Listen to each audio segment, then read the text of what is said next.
every year. There's a total disconnect now between the ruling group and the masses.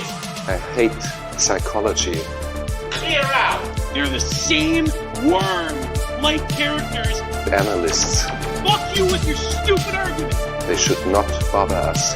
Democracy. All of this just works. Vote for the generations who are coming. Fully dynamic game engine. A millennial video essayist. All support, strength, Constant craving. and identity. I haven't yearned. They are a disease of our time. Clear them out. You're voting for what your grandfather and father fought for. I sit and yearn.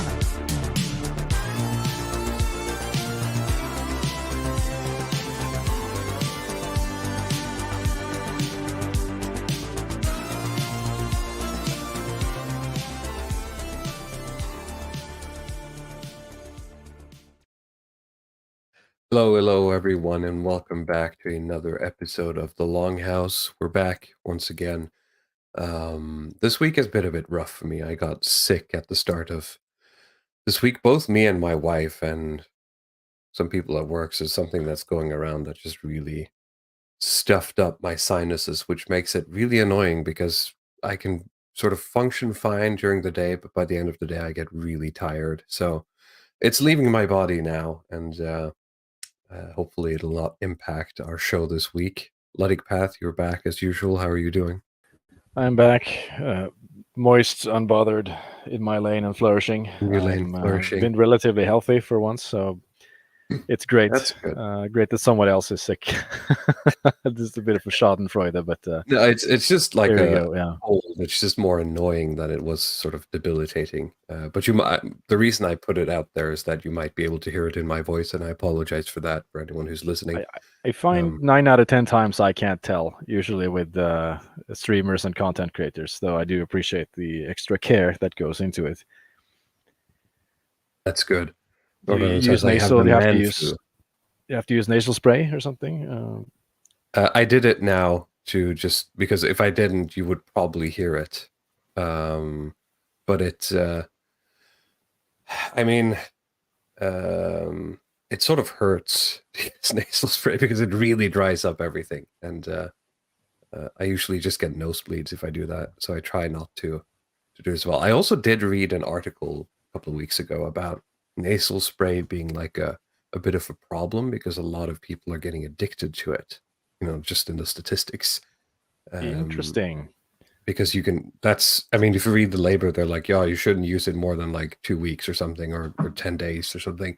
And the reason is that you can actually get addicted to it, and you don't necessarily get addicted to it in the sense that you crave a hit.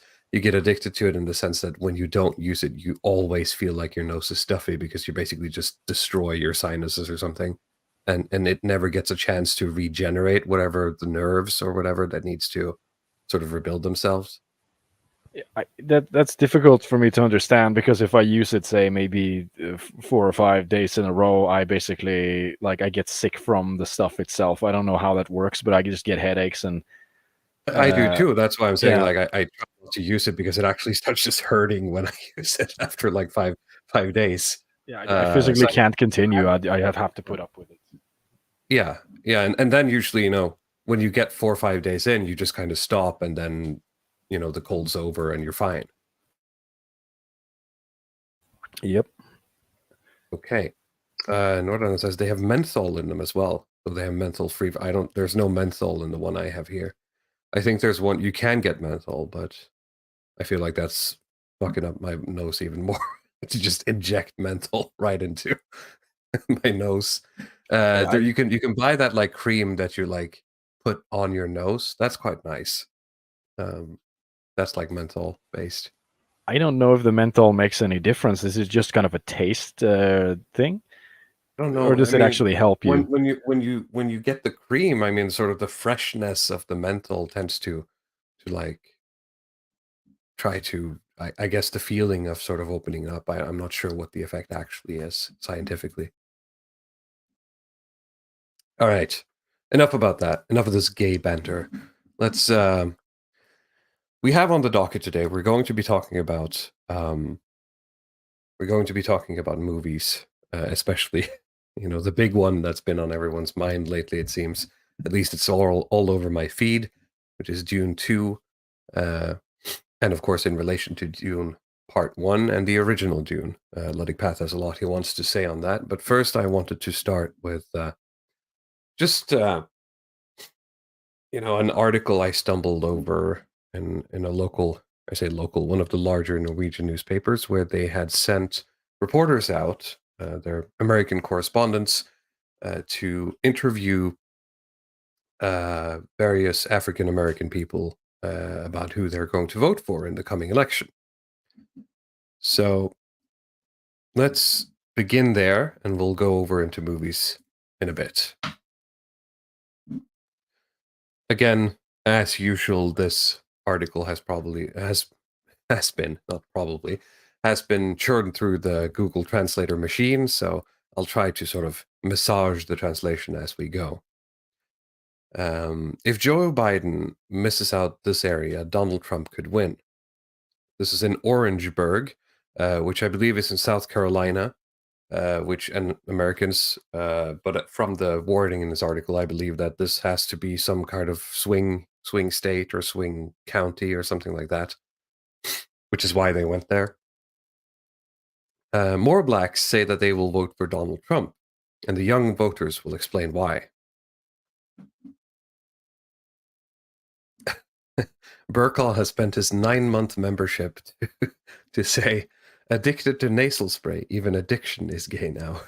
Thank you so much for the continued membership, Burkall. Addiction was always gay, Burkall.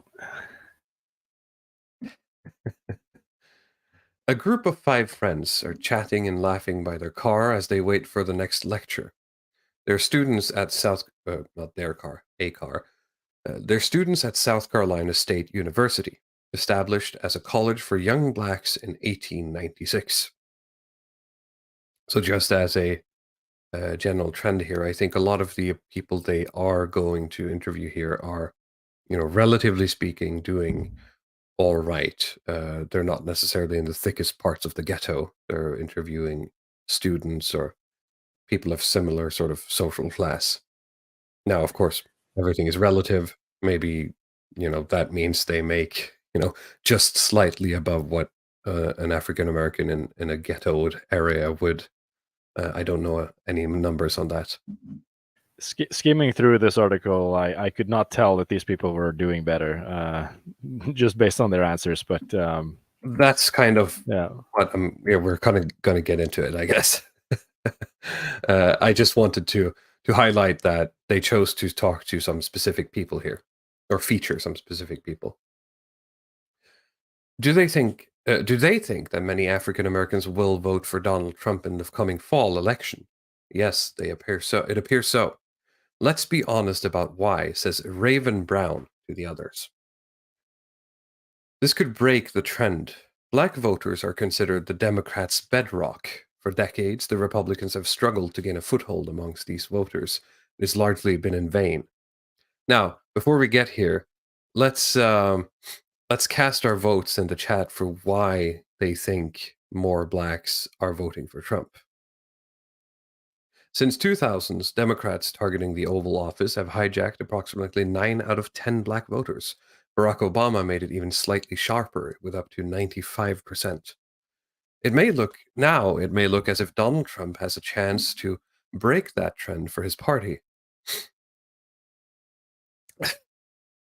That one wrote, this post has been fact-checked by Real American Brothers. Oops. On Tuesday, Nikki Haley withdrew from the race to become the Republican candidate for the White House.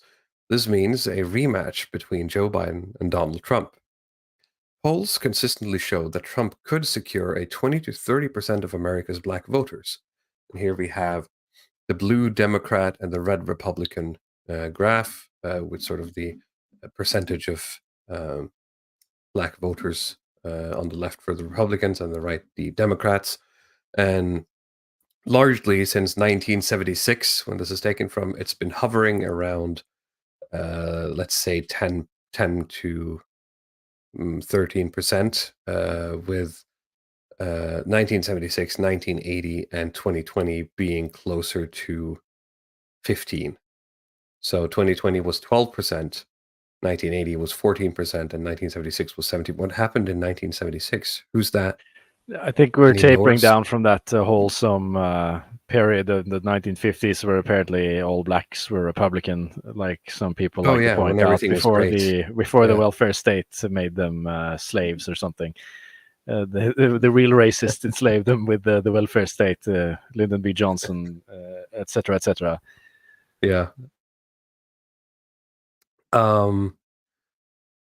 And here we see the an overall who I don't know why it's doing this, but it's asking who will black voters in the US vote for. And last election, it was 87% for Joe Biden and 12% for Donald Trump. And with the Quinnipiac measurement, it's now 80% or 79% Joe Biden and 19% Donald Trump. The Harris X measurement measures it at 68% Joe Biden and 32% for Trump, which is quite a climb.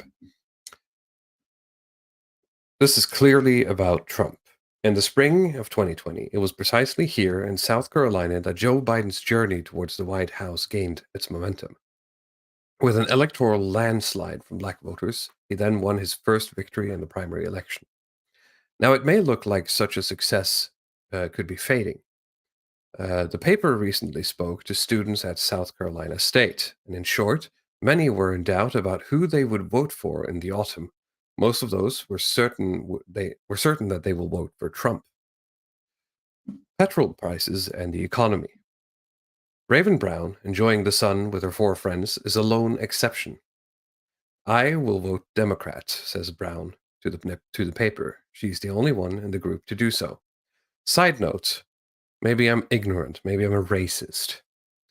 What is it with African American women and sort of this like tapering of like parts of their hair? Is this because she's wearing a wig or extensions? Like why her hair is sort of like glued to her skull? I have no idea. It's probably I've seen extensions. that a lot. Yeah. I mean, with most of these black women, you can see that almost everything here is fake, right? I remember seeing one of these Wojak comics, right, where you have like the black woman Wojak and the white woman Wojak, and there's like a back and forth where the black woman is like, "Oh, honey, sister, you ain't got no style," and then like the white woman Wojak brings out the leaf blower and she just sort of blows away all of her hair and like everything on her face. Just but it's kind of true though. Just look at all you have the piercings, the eyelashes are fake hair, the hair I guarantee is fake. The nails are probably fake. Yeah. So I don't know. They're just really into this kind of blingity, shingity bling stuff. Thank you, Luddic Path. They're really into the shiggity bling stuff. Excuse me. I will vote for Trump, says Kelvin Holman. The other 3 friends turns out agrees with him. Holman believes that the economy was much better under Trump. The petrol prices were lower. He did a lot of good for business. He was also good at negotiating with other countries, Holman says. Brown is not convinced. He's a bit racist, she believes. I'm sorry, this is such a funny interaction. They're just like, they're all wrong. Like, yeah, I know. He's like he's just spiritually black. He's not good at negotiating with other countries and good for business. Maybe the platinum plan or something. Like he gave them a lot of handouts, but yeah, at least they have an impression. It's all going to come down to the stimmy check at the end of the day. That's it. You had more money in your bank account when Trump was president.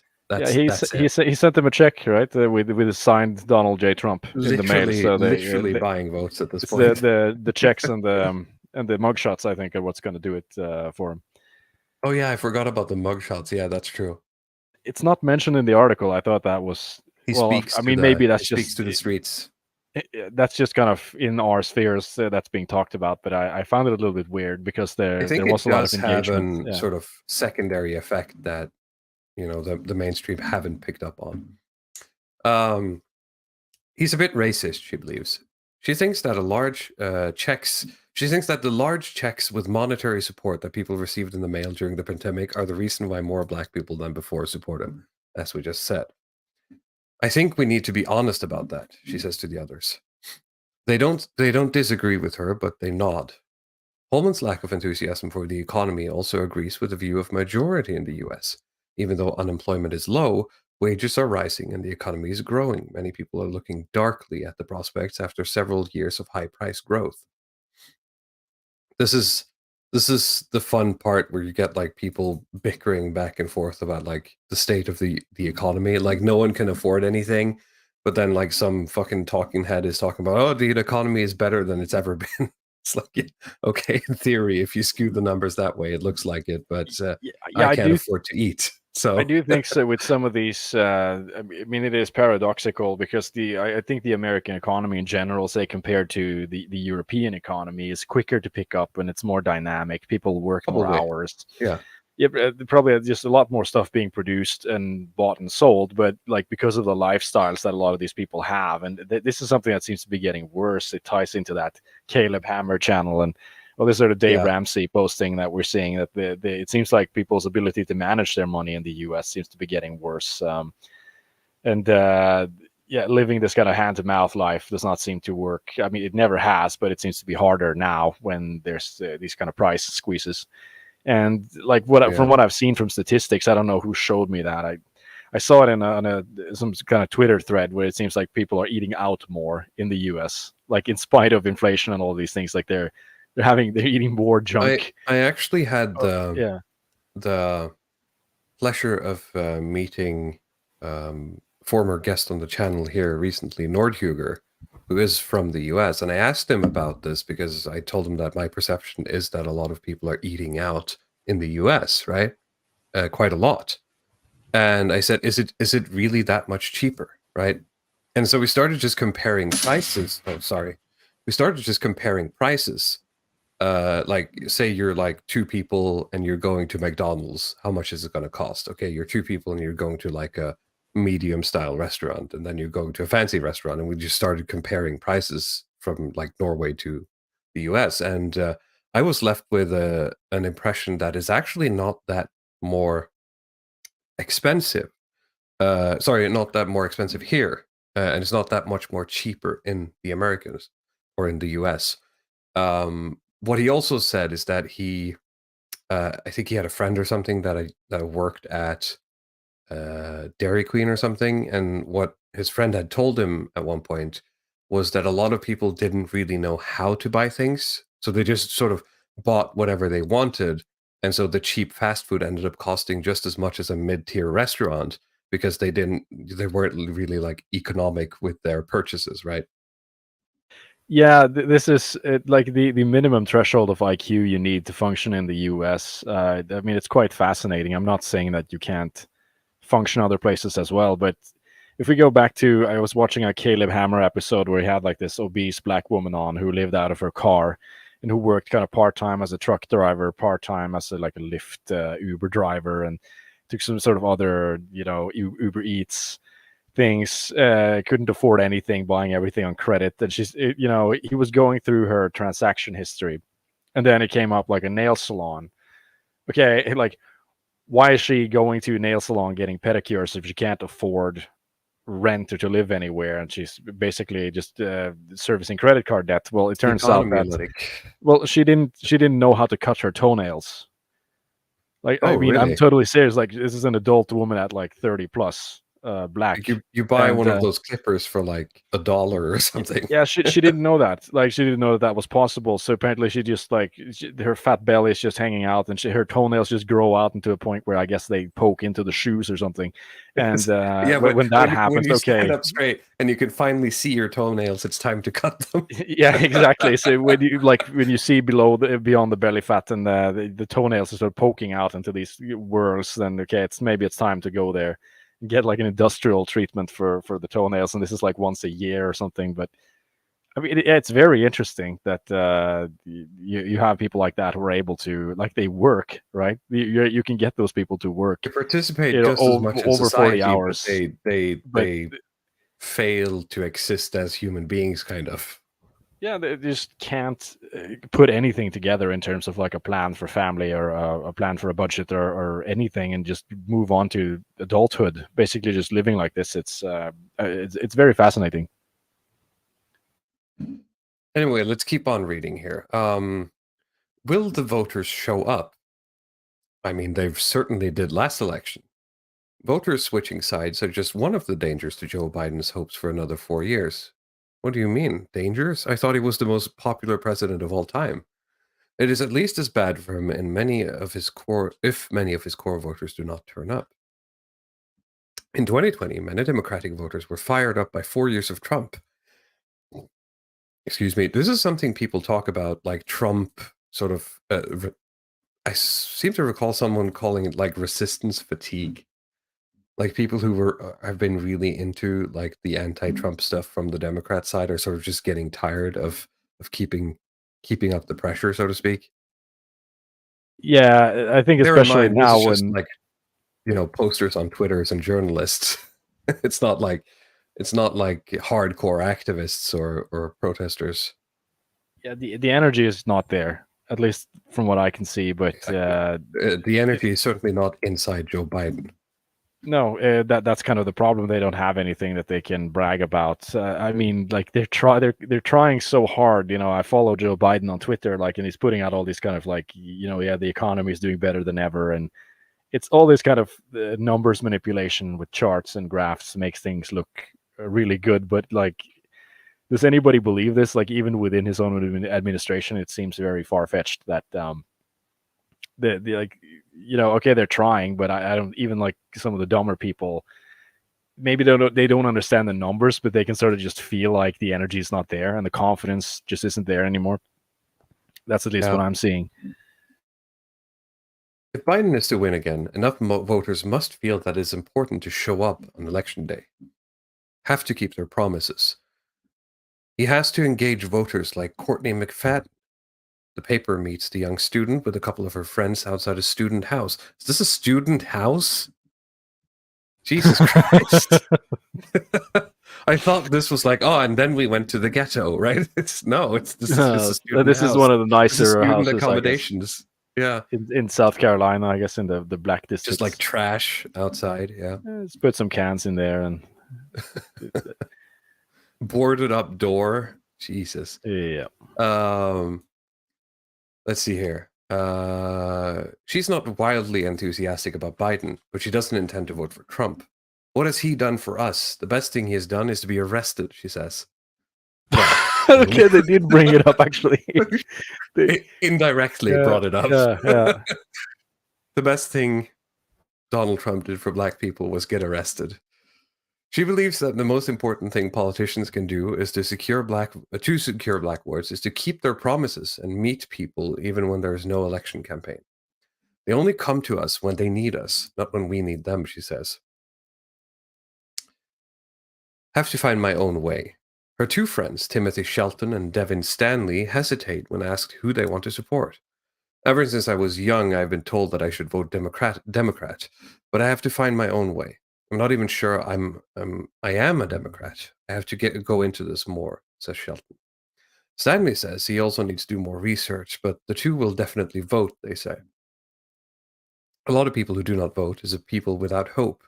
That is the motto of our student fraternity, says Stanley. What are they going to research? I don't know. Are they going to go on Twitter and maybe just read the timeline a little bit? They're going to read his policy proposals? Yeah. Wisdom comes with age. Sadaki Calloway and Jameel Walker are more interested in music than politics, but they have planned to vote in the coming autumn election. Calloway says I think they produce music. Calloway says that they're not bothered by the fact that the two likely candidates are 77 and 81 years old. Maybe wisdom comes with age, he speculates. Both believe that Donald Trump may very well win. The thought makes active Democrats shudder, but Calloway and Walker aren't really daunted. Even they still don't quite know. Even then, they still don't know quite who to vote for. Whoever is going to win, black votes must speak about issues they can actually solve. and they have to deal with the segregation in the US, says Walker. How important is it? So what could it mean if 1 to 2 out of every 10 black voters change their side? Mostly depends on how even the election is and in which states it will take place. In 2020, Biden won because he received 44,000 more votes than Trump in the states of Georgia, Arizona, and Wisconsin. Kyle Kondik thinks the numbers say something about a trend, but that they're a little too high. He's the editor of Sabatos Crystal Ball, a newsletter that does detailed deep dives into American politics. He believes that the trend can primarily be explained by weak support for Biden. I don't think Trump will get 20% of black votes in the election, but just a small change in the votes from this group can be very important for the outcome of the election, he tells the paper. In this year's election, up to 246 million are able to vote, or eligible to vote. 34.5 million of them are black, according to figures from Pew Research Center. In both Michigan and Pennsylvania, 2 other states that could decide the election this year, there are about 1 million black voters. In Georgia, there's about 2.5 million, 1 in 3 voters for the state. Harley likes Trump. One of them is Macaulay Harley. He's 18 and a first-time voter this year. He's an engineering student from Augusta in Georgia. This is an important swing state to win for Biden. Harley does not intend to contribute to that. I'm voting Trump, he answers bluntly to questions about who he wants to vote for. I'm voting for Trump, he answers bluntly to questions about who he wants to vote for. I don't see that too much. I didn't see that too much went wrong the last time he was president. I think it will be better than what we have now, says Harley. I mean, that's interesting because if you ask someone like us, right? Yeah, I think you get the answer like, well, they successfully contained Trump the first time around, and they're going to do so again, right? And he's sort of saying the same thing. Like, he didn't do much damage. Yeah, that's the point, right? Imagine if he did, right? The young man is not very specific when it comes to political matters. He has the impression that Biden has increased taxes, but primarily he just likes Trump better as a person. He's more sociable and outgoing. He's a showman and a businessman. He's more bold when he talks, says Harley. And that's the end of the article. Spiritually black, as they say. Peregrinus de Flandria has spent €2 to tell us this is related to Dune 2. Drumpf is Paul. Drumpf is a white savior. I would not like to see character. that edit. This is how it's gonna go. Yeah. The oil must flow. The oil must flow. Yeah. But yeah, now that we've covered everything. Is we getting President Trump? That's the research. You put that into Google. I asked ChatGPT about that. Maybe I get some answers. Oh God. Yeah. All right. Let's talk about movies. Let's talk about Dune. Let's talk about whatever Dune you want to 2, talk about. like you said, it's been over everybody's timelines. On Twitter, I mean, it's highly anticipated. The first sort of like the 2001, Dune Part 1 from Denis Villeneuve. What is it? Villeneuve? Yeah, I'm just gonna Villeneuve or something like that. Yeah. butcher the pronunciation. I mean, there were some detractors, I think, at the time, but the receptions were generally positive. I had a great experience with the first Dune movie. Part of it was just the political moment. I mean, you're coming off the 2020 Trump loss, the Great Awakening. Every movie sucks. Every movie is woke. And then you get Dune through some combination of just not being woke, being able to portray, I guess, a lot of right-wing elements, because I guess like the Dune franchise and the Dune books it's sort of darling books within these spheres and within kind of like right-wing spaces in general. Depending on if you're interested in Machiavellian politics, that's in there. If you're interested in religious fanaticism, speculative fiction, hard science fiction, all of these kind of more ponderous philosophical topics, it's all there. You like Dune 1, right? I mean, yes. I watched it at some point at home, I think, not in theater. But I remember watching it and thinking after watching it, I was like, that was a good movie. I enjoyed that. Um, but then some time passes. And I started to think like, well, it wasn't a great movie. It was a competently made movie, and it wasn't shit, right? It's not like it wasn't in your face woke, and it wasn't shit, and that's apparently all it took, for it to not be. That's all it takes for it to be great, apparently. So in that sense, I don't really think it's a good movie, right? I don't think it's a great movie. I think it's just a well-made movie, and it's a competently crafted thing, right? Is it the start of a new sort of cultural era? And no, right? Well, one has to appreciate then, the difficulties in adapting the material because it is quite Certainly, yeah. complicated. I mean, as you saw with the, and if that's you've what I seen mean.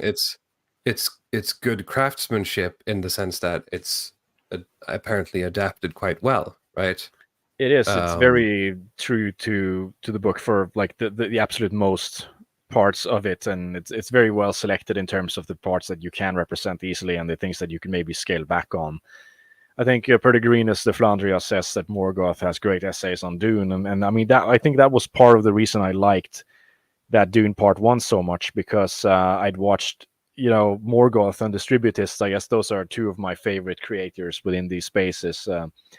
I think having followed them since 2020 or maybe even a little bit before, I think that they're sort of evergreen. You can go back and watch their content and it's still sort of good and they keep producing. I mean, I wish I could see more Morgoth, but it stayed relevant, and that sort of they kind of helped massage me into watching Dune precisely because there is so much complexity in it, and by kind of explaining some of the value of these ideas, I was able to go into Dune and kind of just recognize the things that had been adapted as like, okay, this is what it means, and I didn't have to do all this kind of thinking that one would have to do. I mean, yeah, I think that the first Dune movie from David Lynch in 1984 had that particular problem because I rewatched it before this stream so I could make the comparison, because that movie is just kind of chock full of narration, and it's both in terms of like characters narrating to the camera directly. It has text on the screen, even almost this kind of PowerPointy segments of it, even like internal monologues of people just sort of explaining things. And when you have to go through the amount of like complicated ideas and topics in about a 2-hour runtime, right? Because the 1984 Dune, it basically covers all of the stuff that happens in Dune Part 1 and 2 in like 1-2 hour movie. So when I was watching it, I thought to myself that it feels like I'm watching, like if you're watching like a show on TV or some kind of Netflix series, they have recaps, and like I feel like a lot of the David Lynch movie, it just feels like they're sort of just recapping, well, okay, what happened last time in Dune, because it just goes so quickly that it's hard to pay attention to anything that's going on there. I mean, I read, just to do a little bit of research for the stream, that people had who had gone to the theaters to see Dune 1984 version had basically been handed out pamphlets that were glossaries, right? We have the dictionaries presenting, okay, what is a Sadakar, or sort of what is the weirding module, and like all of these kind of weird terminologies from the like the sci-fi stuff that Frank Herbert made up to the kind of more Islamic, Middle Eastern terminologies and so on, that you have to have all of that kind of stuff. And I mean, you can sort of tell why the movie never became a hit, because this is so like you're already in such like nerd territory in a sense. It's just not enough people in the world who think like that, who go to the cinema to the point where you can actually turn a profit for that kind of a movie. Let's see here. Did we get a super chat from? We did get a super chat. I was going to bring that up. $20 from Parker Longbow. Thank you so much. Are the Sardaukar our guys, or just mercenaries for a corrupt emperor? Yeah, Really there like are concert. guys, I guess, because they do the thing, and that's the The only pros and thing I other cons remember there. is the edit someone did about like how when you join the American military, it's the same thing, but he chants like hamburger, cheeseburger, Big Mac, Whopper. Hamburger, cheeseburger, Big Mac, uh, Whopper. well, Sorry. yeah, there is a Million part, I rats. guess, of the people who are on the right wing where it's really just all about the aesthetics, and in that sense, you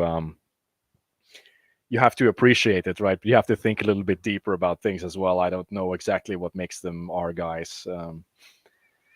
Other than that, no. Interestingly enough, like they're mercenaries for the emperor. That was the first thing I noted because I mean, I have to go a little bit between Dune 1 and 2 to talk about it because I watched Dune 2 recently, and I'm gonna have to try to do some commentary on it on various parts that I saw, simply because I find it very difficult to find any good reviews for the movie, and I don't mean good in terms of, that there are positive reviews. A lot of those, it's just that it's all junk. I mean, you type in maybe in like the YouTube search bar YouTube reviews or something, and it's like my experience. It's just complete. It's just complete trash. It's just ads basically for the movie and almost for anything. There's very few movie critics who are actually doing criticisms of movies. I don't know if you've had a similar experience to me, but I mean, I just I could not find any person who would give any kind of interesting take on the film itself. It's just kind of, oh whoa, then they had like the laser guns, and then it was pew pew pew, and that was so Right. cool, and then they had the You kind of just get reactions and not reviews or Yeah, recommendations. it's like, Yeah. whoa, I can't believe the Hans Zimmer score was like burn, and it went to burn, then the lasers went pew pew, and then they did the then they Funko drank Pops in the like, background all falling off the shelves yes. because he's I mean, it's shaking. just, Yeah. I mean, I got Stuckmanized and Johned and everything. So complete trash. When I was reading the Twitter timeline, it's kind of a little bit all over the place. Some people said it was like really great. Other people said it was boring and shit. So Nostalgia Critic. Yeah, maybe I should check his reviews out as well. I've not gone there. I don't know. He has not had a YouTube presence that shows up in my feed. So If Doug Walker sort of ends up as like the last man on the internet, that would be great. Yeah. I haven't seen a Nostalgia Critic video in probably like 15 years. Jesus.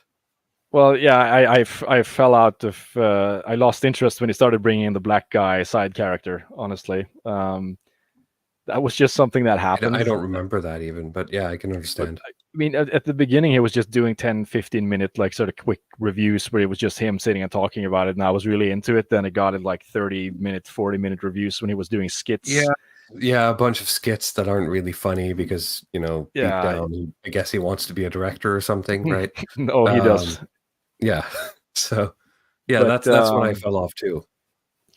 Okay, then the skits, I could take the skits, but then he brought in like a black guy and a woman that was just in all of the skits, and okay, now you lost me. Right. Just, so now I have to draw the line somewhere. Yeah, it's just a big show and not a review anymore. Yeah, you can't just like put these people in there and not have me notice. I'm being ritually humiliated. A couple of years ago, there was something about him like absolutely bombing, trying to do a review of Pink Floyd's The Wall, but I never watched it. Yeah, I think that was the movie he was trying to make, a movie that was sort of based on The Wall or something. But we should maybe do an episode on the Nostalgia Critic if that's a reference that we both have, but which just directed back to Dune 2. So I guess sort of the big questions, the big fear that people have. Spoonie. Sorry, yeah, go ahead. Have around, okay, Dune Part 2 is the question, like, is it going to be woke? Right, because that's the people were watching the trailers, and I guess what sticks out most to people is like Zendaya stuff, Zendaya posting. That's kind of where they're. What's his face on the posters or something? Yeah. Yeah, they're doing the lining where he's like standing tilted, and she's facing the world, and all the red flags.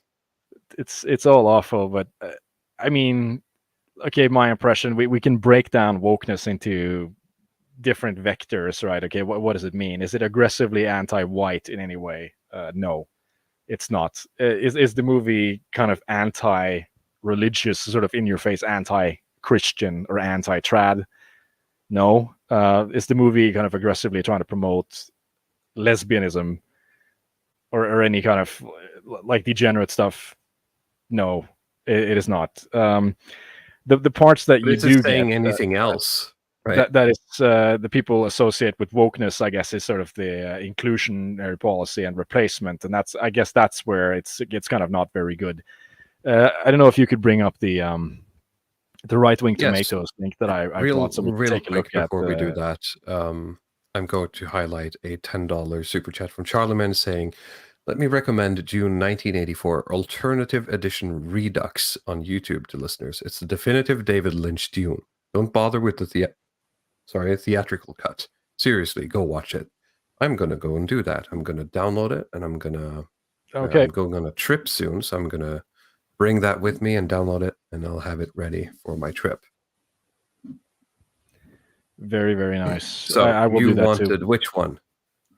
Okay, we could look at the Dune. We can just sort of compare it. Let's just do part 2 first, so you could see. Okay, you don't want the shit posting image you sent me. Yeah, we can do the shit posting later, but we could look at the Zeitgeist reviews. Right Wing Tomatoes. Okay. I don't know if people remember that for site. June part 2. Okay, let's bring that up. I don't know if this was like on Jay Burden or something. It was some channel that was doing the. No, maybe this was on Last Things actually, where you had the creator of this Right Wing Tomatoes, and this was like years back, and he was promoting this project, and it sounded quite cool and interesting, and but I never really revisited it until I got here, because I wanted to see people who have sort of spurred out mapping the demographic data, and like, I mean, you can see that in this kind of messy website if you go under the representation tag.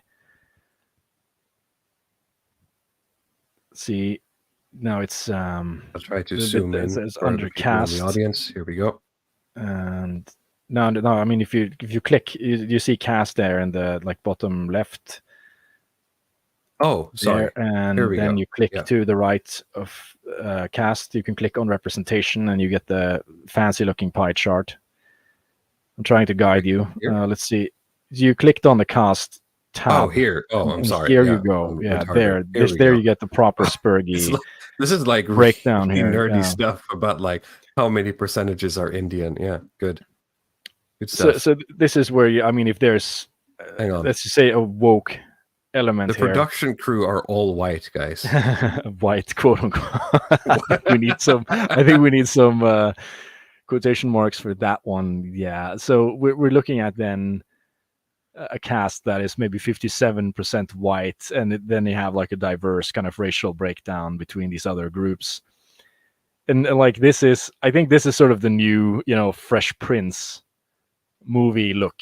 That's the impression I'm getting from, I've seen more movies at the cinema lately, is that you're going to get this kind of makeup in the cast, and they're going to be friends. Like there's not going to be any more racial animosity, and they may or may not cast a black guy as the bad guy.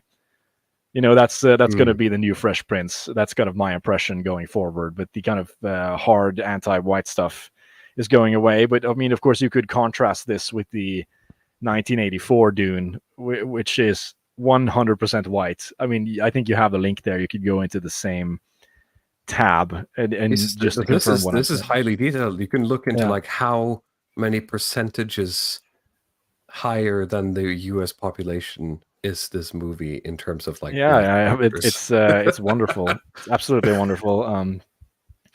But this is the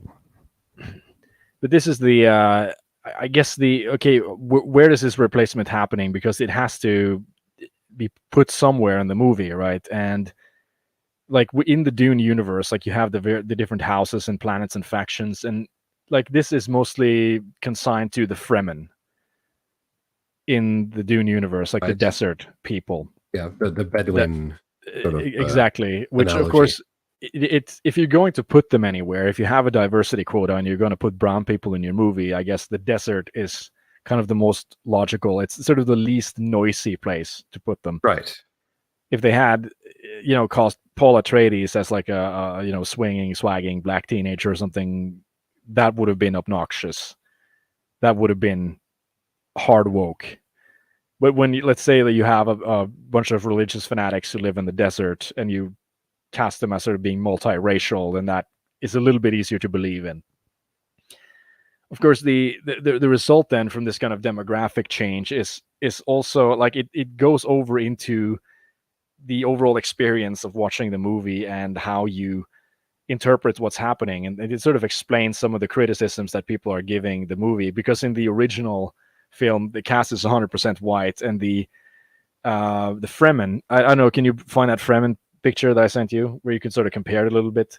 Yes. Because the David Lynch, the second one, right? Yeah, the second one, because like the David Lynch Fremens are all white. They look white Iranian. That's kind of the impression that I got. So it seems like you go then in one.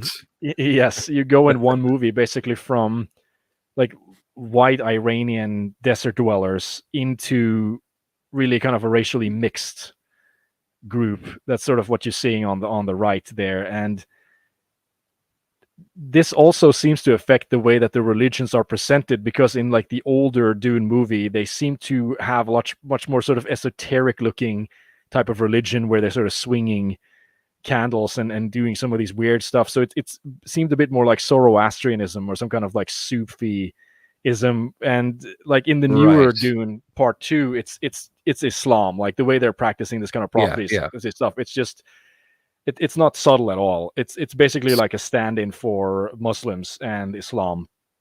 They're praying on the floor. They're sort of like they're laying there in mass with their all of their faces are sort of pointing in the same direction. They even made it a point that like women can't go in there and walk and stuff. So it's really played straight as it's kind of stand-in for Islam, where you have like a multiracial Islamic group.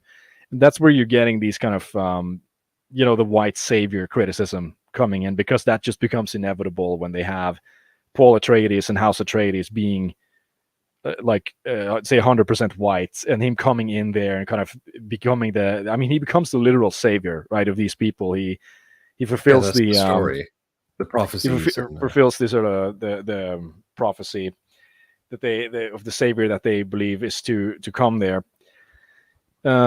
So it also has like a third worldism aspect to it, like somebody who would go and fight for Hamas or something in the Middle East. It sort of has a bit of that feeling to it as well, where they do there's this line in the movie where they talked about, oh, Paul Muad'Dib, I heard about you, I heard so many horrible things, and so he's sort of alluding to the fact that like Paul has started to use a lot of guerrilla tactics, kind of gruesome ways of torture and murder, and he sort of justifies it with the fact that when you live in the desert, like when you have no resources, then fear is all you have, so you have to capitalize on it. And this is the same type of rhetoric that you're going to hear when people talk about suicide bombers and a lot of these tactics that you see from Muslims in the Middle East, right? Okay, they're using civilians as human shields, and like they'll typically just say that, well, we have no resources, so we have to just resort to these types of tactics. So it's very easy to see how that slots in with if you're coming in with a kind of you're looking for third worldism, or you're looking for this kind of white savior in the film, then you're very easily going to find that. And if you see that as woke or not, I don't know. It's not, again, woke in an obnoxious way, but it's of course something that you don't have to deal with in the original Dune movie at all. If you have like 100% white cast, that's just not going to be an issue whatsoever. So let's see some other things that real quick here while we wait. We have £2 from Dissident Nomad, who was a guest on our show last week. He says, "Get better, Walrus." Thank you. I'm already better. I'm pretty much back at normal. I just sound a bit stuffy. Let's see, another comment from Nomad there. "Annoys me when my normie-con friends cite low black unemployment to validate Trump's presidency." Well, I mean, yeah, that's probably the reason that I'm just not really that invested in Trump at all at this point. I feel like the 2016 energy is just out. It's just all kind of idiocracy, multiracial populism, all the way down with Trump now. So he can do, he can just do whatever he wants. I just don't care that much. But Joseph moving on to Wyndham, some, I mean, at this point, we're obviously deep into spoiler territory. If anyone who haven't realized that yet, here's your final warning, I guess. Joseph guess Wyndham says, "Sorry, what?" Dune, Dune. In terms of spoilers, I mean, because the movie is just so damn complicated, I don't know who is going to be like angered by this kind of stuff. It's not like this kind of like trick of the hat thing where it's like, oh, the killer was inside the house or something. It's just spoiler. like, yeah. They showed Lady Jessica talking with her unborn daughter from within the womb. We are indeed so back.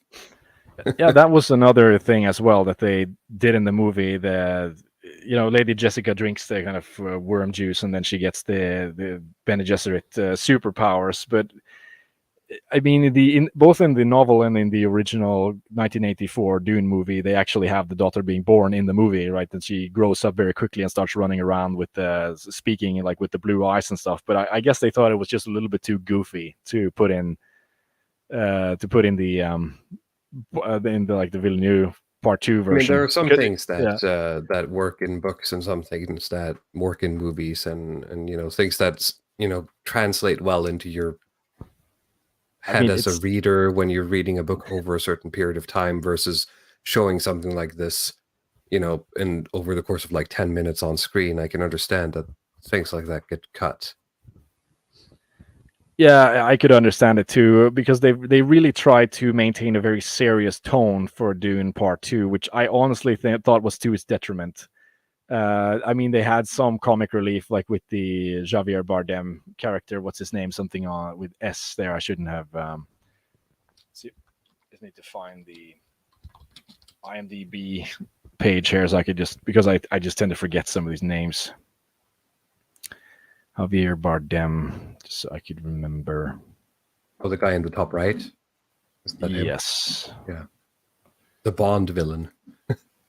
One of the he was on No Country for Old Men. Yeah, Stilgar is his name. Yeah, that's the name he has in the film. I'm sorry for forgetting. So yeah, Stilgar. He does some comic relief, but it still ends up being quite stiff. Like you have a very long film and there's very little actual humor in it. So I think that there was a significant amount of effort to put in keeping it serious. And I think if they brought in like this kind of little girl who's like whispering and telling prophecies and doing like psychic magic and knife fighting and stuff, it would break the tone a little bit too much. I feel like they've invested too much into it. But at least here, like if you're comparing the David Lynch to the Villeneuve, I think the Fremen is a sort of point for Lynch actually. When you compare it, like the demographics of the 1980s sci-fi is just going to be favorable, regardless. Even though if you're able to kind of allocate the brown quotas into logical places, it's still I'd still rather not, honestly. Something else I noticed. I mean, they have Hans Zimmer scoring these movies, right? And like Hans Zimmer is really good. He scored Part 1 as well. It's like it creates a very big, epic, cinema experience. Like he was doing the Batman movies. He's done a lot of these Christopher Nolan films. So you have like kind of a way to sort of optimize these big sound systems and creating vibrations, creating kind of deeper tones for the action sequences. But I feel like it's something that you piss your pants at the IMAX. Yeah, it sort of works to like you're shitting in your diaper. I was going to say, basically, I wanted to say make you come, but too crass. But yeah, hey, let's go there. Yeah, that it is the problem is that it's so kind of cinema optimized that, like, if you're listening to it just on your ear or something, I find it that a lot of this Hans Zimmer stuff, it's very samey. Very little of it seems to stick. Yeah. Like maybe like only like I remember like the Lion King soundtrack that I think he did a lot of stuff on that I can actually remember songs I've from. always thought about it like this, where I feel like someone like John Williams has had a longer sort of record of things you could sort of remember, right? While Hans Zimmer is so similar to his own work that it sort of just blends into a big ball of nothing. Like you can tell instantly when you're listening to a Zimmer or a John Williams, but just the legacy is very different. Yeah, no, I agree. I agree with that, and I mean but that's just a trend now for like these type of if you want to do like a serious big budget movie, then you're gonna have to have Hans Zimmer. That will just be a staple of like the 20. Well, it's certainly a way to just, as you said, optimize your movie in air quotes, Oh, yeah. because he, on a technical level, is able to deliver something that fits with whatever you're presenting in a very good way. It's just that it's not necessarily high art, right? Very few, yeah, exactly. But again, like you don't get the opportunity to just go back and listen to and enjoy the soundtrack. And here I give another point to David Lynch's film, actually, because like it has a soundtrack from Toto and Brian Eno, right, the ambient artist. And Interesting. I mean, it's Toto, like, the band has experienced a bit of a sort of capture to their hit songs, right? They had Hold the Line and Africa, like those are the two big hits from Toto, but like they're actually a very sort of like progressive artsy band outside of this, and they made like a really cool score. It reminds me of like, if you've seen Legend, that was like the first Ridley Scott movie. Yep. I feel like there's a lot of similarities in kind of the zeitgeist of the David Lynch Dune and Legend, whereas they're both scored by these kind of more avant-garde electronica rock artists, right? And the soundtrack is something that you actually want to go back and listen to over and over again, because it seems to just be able to stand on its own, just kind of outside of the movie, which I really do appreciate. So the same thing, I mean, making the comparison again to Legend, is that I appreciate, I mean, I have to go back to bashing the David Lynch film later, but just to kind of summarize what I thought it was doing well that the new movie wasn't doing well, is practical effects. And I'm not talking about like, there's a lot of cringe effects in the 1984 Dune. If you're in the 80s and you're trying to do large scale spaceship fighting, right, with like lasers and explosions and that kind of stuff. I have to show the Tucker Carlson meme now. Yeah, please do. Yeah.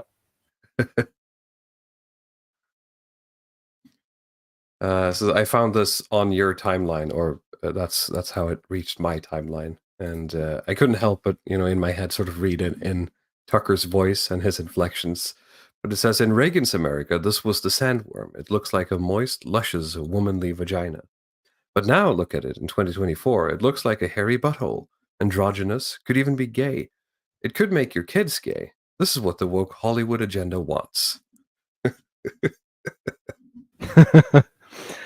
Yeah, I mean, but there's it's a good catch there, because they don't have the CG, so they're forced to use a lot more physical props. But like watching these physical props, it gives me a completely different feeling. Like you're using the word moist there. This is a term that, like, I'm looking at practical effects and costumes, and I just by watching it, I'm getting the feeling that you could be in an area that might be moist, or something that could smell bad, or just be gross and this kind of disgusting. There's this kind of earthiness to. This is huge. I wouldn't be surprised if this Tucker did this segment actually.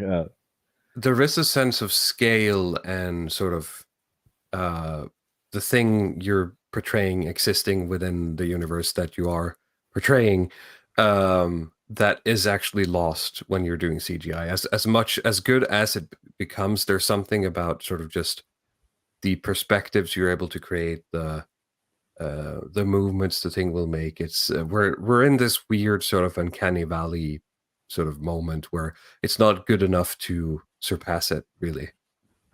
Well, I think I mean, here I have to give Villeneuve points here, because like it's not just like 1 point to Villeneuve, it's like 100 points for CG. I mean, the CG is excellent in Dune Part 2, and like they're able to do large scale space battles that look good. They don't just move and they flow. They look believable, but they're also aesthetically very impressive to look at. Very kind of sorry, I'm getting a little hoarse. Cinematic, large scale battles that, like without CG, you would basically have something like Ben-Hur or something where people are just like actually have people dying, just running over each other to recreate these types of things. That this is something that it is kind of a wet dream if you're doing like large, big concept sci-fi stuff, and that is actually nailed in Dune Part 2. Like I think that is like the main reasons why you'd actually want to watch that film. You'd want to be in the cinema. With the big screen, just getting with the sound system and just being able to soak in these large scale, more artistic. Just remember to wear your condom. Yeah, exactly. Just get the adult diapers when you before you show up there. Like that is like really a big plus for the new Dune film. But like that's fair enough. The drawback then to the CG and going away from practical effects is that it feels sterile, not just in the fact that the concept of like something being dirty or moist or something, it kind of loses the flavoring, even if you're inside these kind of desert caves or something. It's not sufficiently, in my opinion, able to convey the feeling of like dryness or wetness or something that should be present there, because there's just so much kind of CG and everything is so kind of perfect in the textures and the surfaces of the things you're looking at, that I feel like there's something that is lost there. Yeah, it becomes unreal. Exactly. So there is this is why, like, maybe we should bring up the Harkonnens now, because it's something that that is another sort of big change between the David Lynch Dune and the kind of Villeneuve Part 1 and 2 Dune. Carl said a couple of minutes ago that he should Harkonnen Max. I don't know. I mean, there's been a lot of memes on Twitter there with the Stellan Skarsgård Harkonnen in the bottom right picture there, where he's doing the in my lane, thriving, right, moist, unbothered. You're probably unbothered. Yeah. You've seen that meme before, right? So he has a lot of memeable scenes. The Harkonnen name comes from I have actually read that too, that the originally they were supposed to be like Finnish people or they were inspired by some like Harkonnen. That seems to check out.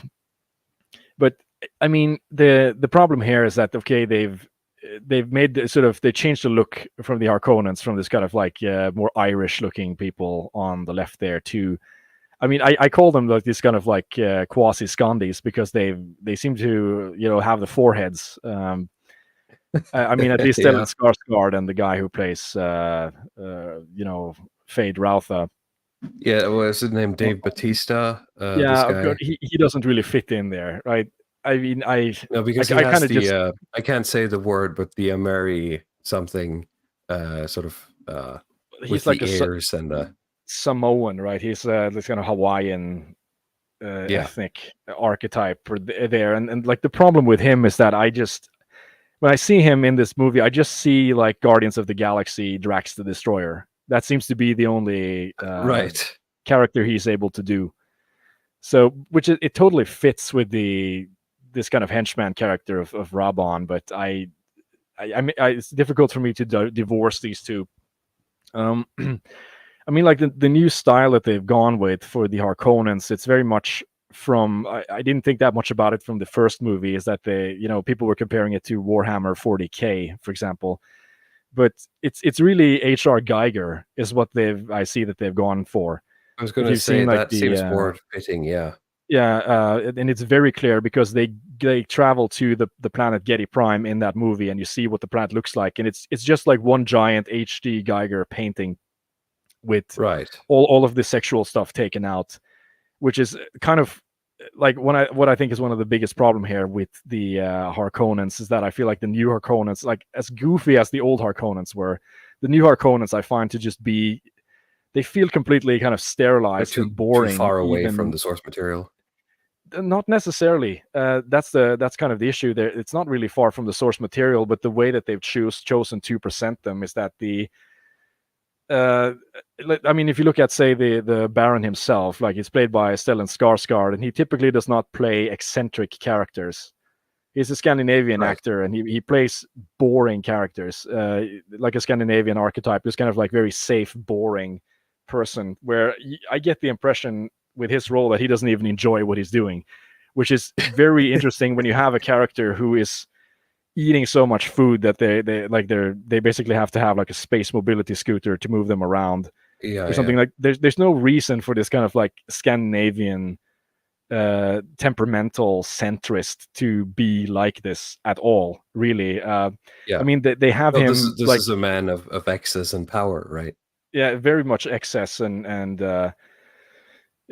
just total hunger for power, who simultaneously doesn't seem to really be enjoying power or hunger or anything else. Like, they have him murdering other characters, but he doesn't even seem to be enjoying it, which is a very stark contrast to the older Harkonnen that they have on the left The picture Lynch there. one is kind of like a cartoon villain. Yeah, he's absolutely kind of unhinged, chewing on the scenery, flying around. I mean, they've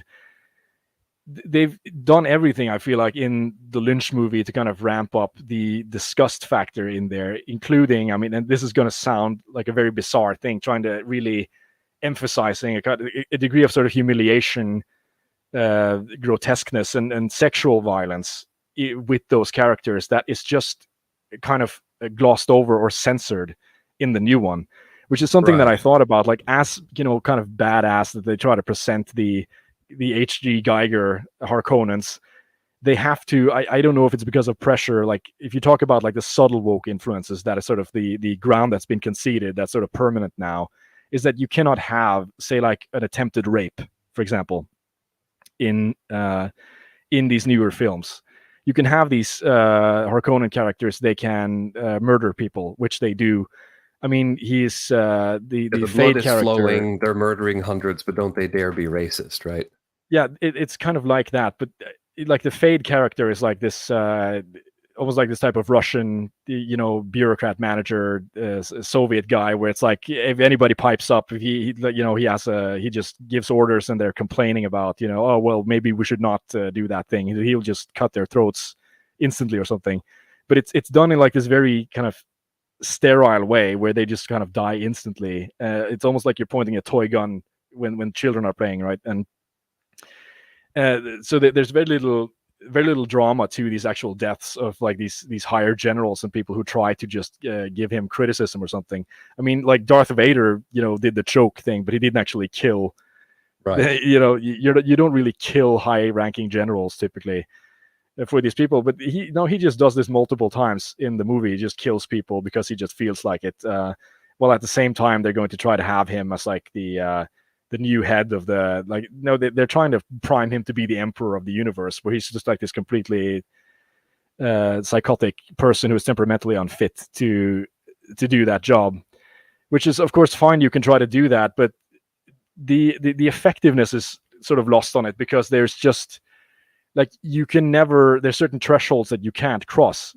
Like they can murder people, but they can't do any kind of like guests towards sexuality or any sort of all this other weird stuff that they're doing. Which in I the think old is kind of Dune strange, film, right? considering that they chose to go with like you called it a Geiger interpretation, which is an art style that is very much influenced by sexuality and sort of exploring weird, dark interpretations of sexuality, right? Yeah, exactly. And this is, I mean, it's sort of alluded to. They have scenes in the film where it's like it's not Lady Jessica, but it's like the daughter of, I think it's the daughter of the Emperor, sort of part of the Bene Gesserit sisterhood. That is sort of like, they have to explain this stuff. Like they have to sit you down and explain that, well, this is Feyd-Rautha and he's a psychopath and he's into sexual humiliation and this kind of stuff. And like, to the Villeneuve film's credit, they don't do that with anything else. They try to show and not tell, but when it comes to that stuff, they have to just sit down and tell you that he's like he is a freak and he's into pain and humiliation and this kind of stuff, because they can't show that, because that would be, it would sort of be destroying the ratings. Me Too ratings, really. So they have to, okay, we need to have these people be murderous or whatever, but that has to be completely sterile, right? And the kills have to be clean, almost like you're in a kitchen, and you clean the knives and you have to clean the floors and everything, and everything has to be tidied up. You can't have bacteria or anything. So there is just a kind of like boredom and staleness to it, even though they're able to do scenes with these Harkonnen characters that are very large in scope and that are very sort of artistic, like you're just diving into this gigantic portrait painting, and you're seeing like these epic arena battles and like large buildings and all this kind of stuff, but there's just sort of like boredom to it that I just don't find in the other film, where they're just getting into a lot of weirder territories. Like even with the like the 1984 Harkonnen guy, they're sort of alluding to that he's a homosexual, that he's into all this kind of like weird things. He even there's a moment where he's like just spitting in the face of Lady Jessica before they're sending her out to the sandworms, basically, because he just felt like, well, he could do that and get away with it or something.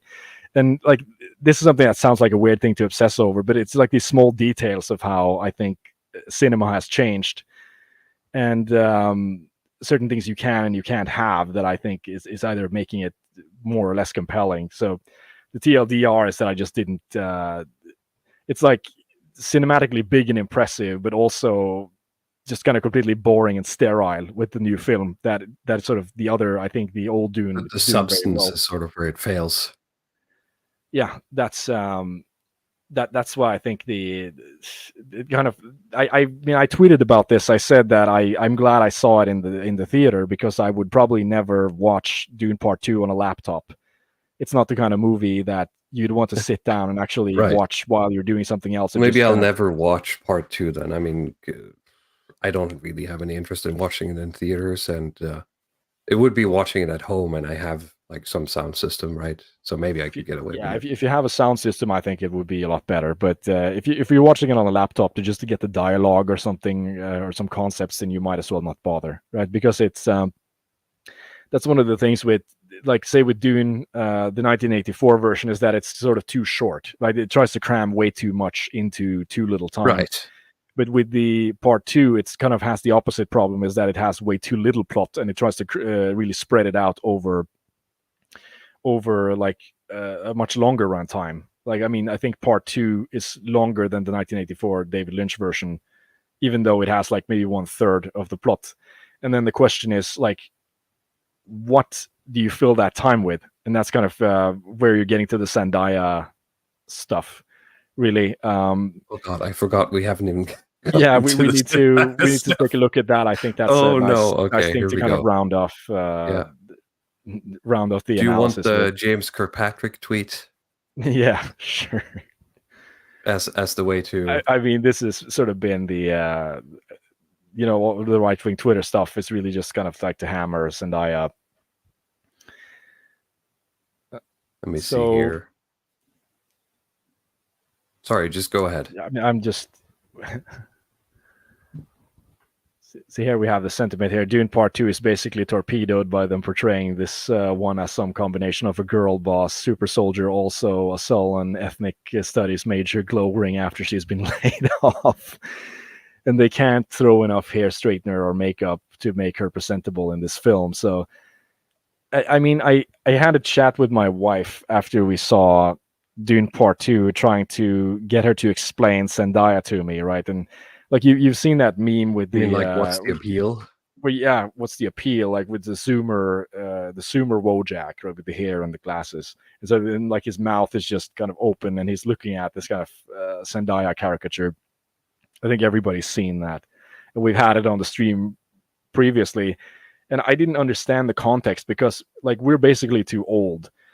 I think what's happening is like I just don't get it. Gen Xers and millennials that are Zendaya bashing, because Zendaya is basically like as kind of like Disney Plus star, and I didn't know that. Like she's been in a lot of like Disney productions, like this kind of like High School Musical style films, and like the Zoomers will have grown up with that, and they will have grown up with her as this kind of like uwu girlfriend character. Okay, so maybe you had a crush, like when you were like 12, you had a crush on her, like 14-year-old version. Exactly. That's the Zoomer appeal. Like it's like they've I mean, that's kind of how this kind of teenage hormonal, love stuff works, is that you sort of just attach onto whatever is around you. And for them, it was Zendaya, right? So she's been kind of their childhood crush that they've sort of grown up with, and now she's being put into these big movies, and she's filling seats, right? Because people come to see her. So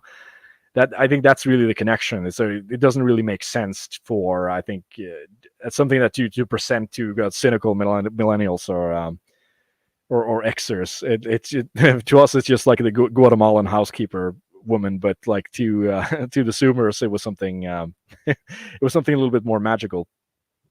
But yeah, she has a very big part in this movie. I mean, she doesn't have that in the book as much, and not really in the David Lynch movie. So that's a lot what this film is filled with, to fill the entire 3-hour runtime. I mean, we've talked about the hero's journey in Joseph Campbell previously, right? Where you have the hero that's sort of pulled, the reluctant hero that has to be pulled out of his environment and gets called to something greater. That is really the prophecy, right? That's where Paul Atreides comes in. That is the reluctant hero. And yeah, Dune sort of skips part of the reluctancy by killing off his family, and he sort of I'm not going to say oversteps it, but he sort of fast forwards it, which is kind of smart. It's sort of this is part of Campbell as well, which is sort of like the inciting event, but he sort of puts them both into one as a neat sort of magic trick of writing, in that you can kill off his parents, right, or his family, and then have him basically go through the denial of the leaving and the leaving in the same step, because he's still sort of mourning his family. The thing is that they aren't doing that in Dune Part 2. They spend a lot of time. No, I was just commenting on the story of Dune in regards to that. Sorry, go ahead. So he spends a lot of time in the desert denying the call, basically. His mother, Lady Jessica, wants him to escalate this entire prophecy stuff. So, I mean, more spoiler alerts. It's sort of shown that the prophecy that the people the Fremen believe in is really a psyop, right, from the Bene Gesserit sisterhood. They sort of planted the I don't remember the name. What's the name of this prophecy character that's supposed to emerge, this kind of messiah character? Oh shit! The Bene Gesserit, someone will provide it in the comments, I'm sure. But the Bene Gesserit sisterhood, when I see it, has tried to the Kwisatz Haderach, I think it was something like that. So they're trying to breed this superhuman, right? That's supposed to be this god figure, and they've planted. I don't remember the exact kind of Machiavellian reasoning behind that, but they've planted this belief into the Fremen, and now that they're there, they have the ability to basically try to elevate Paul Atreides to become this kind of Kwisatz Haderach messiah figure. But he understands that, but he also is getting a lot more into living with the Fremen and just being a regular person, befriending them. And he's seeing that they have various factions of Fremen there. You have the people who are these more religious fanatics, are very devoted to that prophecy, and then you have the people who are skeptics, who come from a different part of the desert or something. I didn't quite understand it, but he befriends the Zendaya character, and they have a type of love affair, and really she doesn't want him to ascend to godhood, because she's just kind of happy having him be there as her boyfriend, hanging out. So that's kind of where they're trying to create some of the drama, that he doesn't want to actually ascend and drink the worm juice to become super Jesus or something, because he's just gonna hang out there with Zendaya. But the problem is that it doesn't make sense. Both as people has commented that they don't think Zendaya is that attractive to begin with, and that why would he stay? They're being actively hunted as well. The Harkonnens are sort of are there constantly sending in spaceships, just bombing the places that they live in, and there's nowhere to go. He has to basically go through with that stuff unless he wants everybody to die. But he's getting these kind of there's a lot of Billions Must Die references as well in this film, where it's you have to, Paul, you have to drink the worm juice, but mother, billions will die. Yeah, but they have to. So eventually they go through with that, and they have the kind of climactic ending where he basically takes the what do you call it? He takes the position of the emperor, and the other constellations, the other families, kind of refuse that announcement that he's becoming the new emperor, and so that sort of sets up the new film then, that he's supposed to just go to this holy war, take the Fremen with him, and go to the holy war against all of these other factions. The jihad. Yeah, that's the white, well, not so white jihad anymore, I guess. It's just third worldism now at this point. Right. But the problem is, again, like the Zendaya character just gets way too much screen time, and she even gets the final scene where she's just sort of like rides off into the distance at the end of the film, which is kind of like, I don't know why. I just don't understand if anybody really expected that this was a real choice that he would have to make, that he would, no, I'm just going to stay behind with you and not try to ascend or whatever. So it's something that really doesn't work, to be honest. And I think this movie could have been 90 minutes. They could have just slimmed down a lot of it, and it would have been a lot better, in my opinion. But I mean, some people might disagree, but that's sort of how I feel about it. As far as what to make of the religious themes of it, because this has been promoted as like this kind of movie where religion is being taken seriously, but when you also have a part of the movie that reveals that like the religion itself is a kind of psyop, it's it's a little bit tricky for me to parse exactly what to think about that. If you're either if you're sort of an elite theorist. Flandria for €2 says, I thought she oofed herself in the end. Well, not explicitly. Was that? Do you think that was the subtext of what was going on? Maybe I misunderstood. I mean, she rides off on one of these sandworms. That's how the movie ends. It's kind of strange, considering that this is, I mean, especially from part one. Again, I haven't seen part two, but it's very clearly, Paul's story. Of course, it doesn't mean that, there's not a lot of other good characters, but there's no question about who's sort of the main character here, right? Yeah, no, exactly, and that's sort of the reason why I think that a lot of that padded stuff just doesn't work, where they're trying to build up these two as a couple, because it's like it was just inevitable that he was going to move on to do something greater. I mean, even if you haven't read the book, you realize that this is just not an option where they are for him to stay. Perfect, yeah. Girl boss too close to the glass ceiling, according to Der Shingen.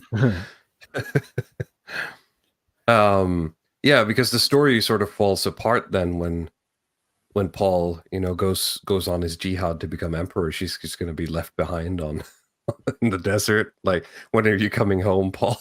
Right? Yeah, I don't know what they're going to do in the next film. In regards to that, if that's a plot they're going to try to continue there or not. I mean, if they do, it'll be to their detriment. But I mean, and I'll probably still see part 3. Actually, it was not a bad movie experience. It was just it had certain things that I feel like drew it back a lot.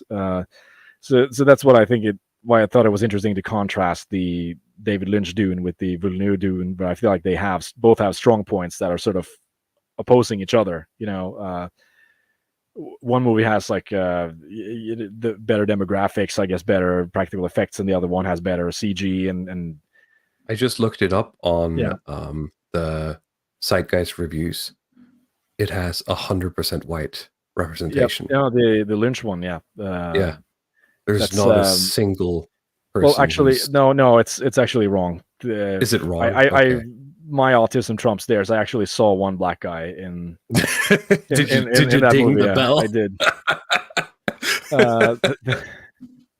But it was just one, and it was very modest. He was in the background, I think. And there's this one guy who was a little bit swarthy as well. So it's not 100% very close. Someone managed to convince David Lynch, and he did the best he could, put him in the back and made the lighting so that it's very dark around him. And it was an accident or something that he just showed up there on set one day. The 80s were a little bit more spontaneous then, but Certainly, yeah. yeah.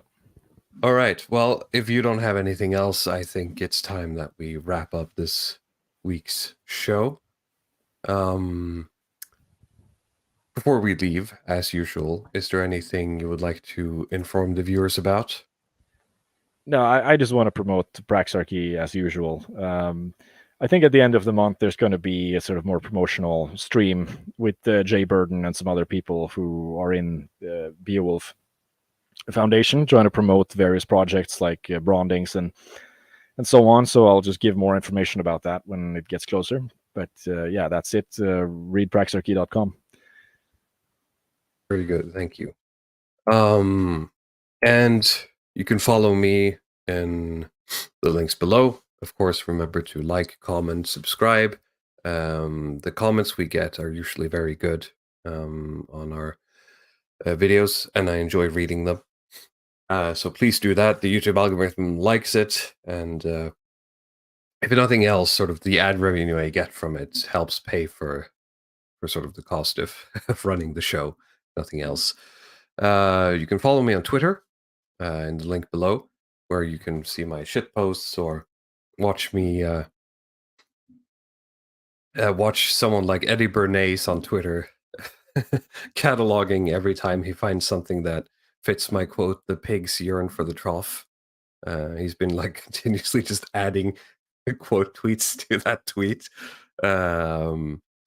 And there's also the Element channel in the description below if you want to get in touch with any of the people that regularly appears on the show. And I think that's it. Thank you everyone for watching. I don't think I have any sneak peek on what we're going to be talking about next week yet.